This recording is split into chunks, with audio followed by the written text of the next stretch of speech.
Hello everyone, and welcome to a new series on this channel. You're looking right now at HyperRogue, a game that I have not played. I played a little tiny bit. I moved around on the main screen to make sure everything was working okay to record, and I got an achievement for picking up an ice thing. So you guys missed out on that, my very first achievement. Why is it? So this game is a roguelike, like I think pretty much everything I've played on the channel. I guess, maybe not.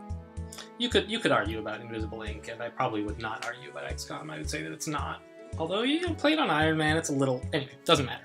Point is, it's a roguelike. You wander around on the screen with this guy, and we're, like, picking up treasure and so on.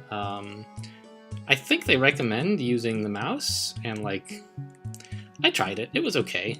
So like this here is a, I'm using my mouse like to, you can't see the mouse. I tried to set it up to record with the mouse. It was a pain. That's why I'm not. Plus like the keyboard is just so great. But okay, this is an ice diamond. That's what I picked up before. Got an achievement for it last time. Already done it. No more achievements now. So what the heck is this game? Maybe I should explain why everything looks so crazy before I start walking around. The central conceit of this game seems to be that it is not... Like most roguelikes, you play on a grid, right? You can move in the 8 cardinal and semi-cardinal directions, or whatever they're called. And the ground is basically flat. So here, it looks kind of like we're on a sphere, because you can see like stuff here is near where we are is like big, and stuff gets smaller and smaller the further away we go. But it's not actually on a sphere, it's on a hyperbola, and I don't really have a great grasp on hyperbolic geometry to tell you what all the consequences of that should be. But there are a number of things, I gather, that make this something worth trying out. I was reminded, I'd heard of it before, but didn't really know anything about it until this morning when I was listening to Roguelike Radio, and what the... Oh, there's a bad guy. My first bad guy. I guess that must be what this is, right? And then I heard about it on Roguelike Radio this morning. I was like, oh, that sounds cool. Let's try it out. So my understanding is that you have only 1 hit point. If you are ever attacked, you die. But it's sort of like a checkmate system. Like, if you would make a move that would lead you to die, then the game doesn't let you make that move. So you can only die when all possible actions cause you to die. So there's this guy, right? He seems pretty rough. But like, so anyway, I think all bad guys basically have 1 health. And it's popping up. It goes away every time I use the mouse to point at it, but yeah, I got him. Okay. It was a Yeti. Cool. And I got an ice diamond for it too. I'm not sure why. But okay, so enemies have only 1 hit point, just like you do. Ooh, hello. You feel that the ice land becomes more dangerous with each ice diamond you collect. Yeah, so I heard that the more treasures you collect in a particular land, the more dangerous that land becomes. And we started out in Iceland, which is why this is all... It's like, so every place has temperature, and when you... This is only true in Iceland, I gather.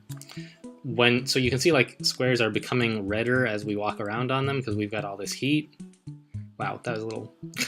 I just used the normal roguelike keys to go in what would have been a circle, but it wasn't a circle because we're on this weirdo... So like I can go like this. The Yeti would kill me there. That's true. Let's not go there. I didn't even see it. Jeez. Anyway. So the place is heating up as we move around, and the walls here melt if they get too hot. So we can sort of, if there's a wall in our way, we can get rid of it, I gather. So okay, there's monsters, and there's treasures, and we want to go collect the treasures. Alright, we'll see if these roguelike keys are actually doing me more harm than good, I suppose. Oh, look at all these ice diamonds, guys. We are rich. We are an ice wolf with 10 ice diamonds. Are there any magical orbs in the icy land? Oh, there's like a dog or something down there? Hello? What is this? It's an ice wolf. Right click. It tracks its prey by heat. Interesting. Okay. Well, let's kill it. Oh my gosh, I gotta pay more attention. These guys are coming in real fast. Like there's another one just up here, right? Yeah. 1, 2, 3, 4 squares away. So you can, I don't know exactly how far we can see here, but I don't know. So one thing that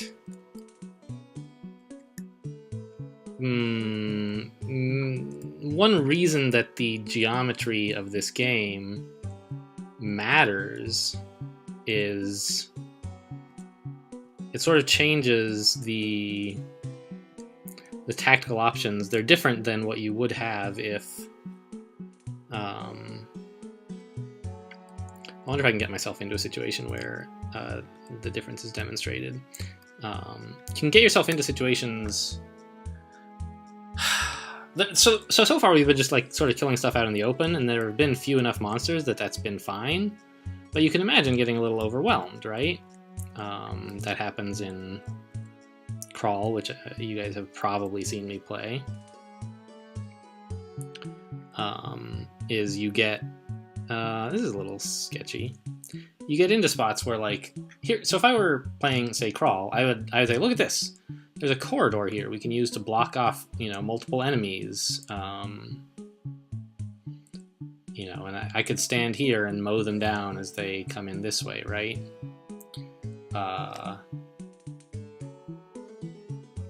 But because of the shape of this planet, I guess, you don't really have to. You don't need a corridor quite so badly. So here's an interesting thought. Oops. Actually, can I even demonstrate this? I'm not sure how. The thing that's interesting about hyperbolic geometry, for the purposes of the point that I'm talking about here, is that parallel lines diverge. They get further and further away from each other, which seems bizarre because we're used to talking about parallel lines in a Euclidean space where that's not true. But like, my understanding is if I'm standing, say, here, and imagine there's an enemy just to the west of me. You can't see my mouse cursor, but right, just to the west. If we both moved north forever, we would get further and further apart, even though we're traveling at the same speed in sort of the same direction, because our two parallel lines moving north would diverge eventually. So what this means is that the only efficient way for monsters to chase you is by traveling exactly in your footsteps. And that's only okay, I don't like this place. That's only a path wide enough for one monster at a time, right? Only one monster can follow exactly in your footsteps at any given time. They're everywhere. I gotta get the heck out of here. Alright, I can see now how you might eventually come to die in this game. But see, we're running away, and they're lining up behind us because this exact path we're taking is the only good way to chase us, is my understanding. See, and the ones in the back are kind of falling further behind, which is buying me time to kill off a couple of those guys. Oh, I don't know. More ice diamonds up here. Alright, I can't let them... Okay, I think I'm dead now. Right? Yes.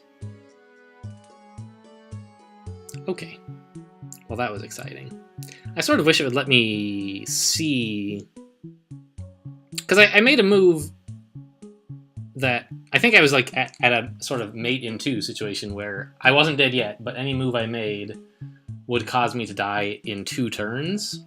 And I just made one move and then it said, oh, you die, because any move you would make this turn kills you. But I wish it had let me look and see, gosh, here I am, surrounded by enemies with no escape. I don't know. Anyway, we didn't quite make it 200 turns, it looks like. 199 turns, 10 minutes. I mean, that was a nice short playthrough. We don't have to cut the episode here, but I think it'll be kind of fun to have a a first episode that's just like, here's me doing my first playthrough and dying. So I guess that'll be it for now.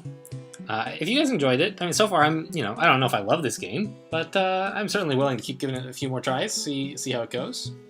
Anyway, so stay tuned for the next one. Thanks for watching, and I'll see you next time.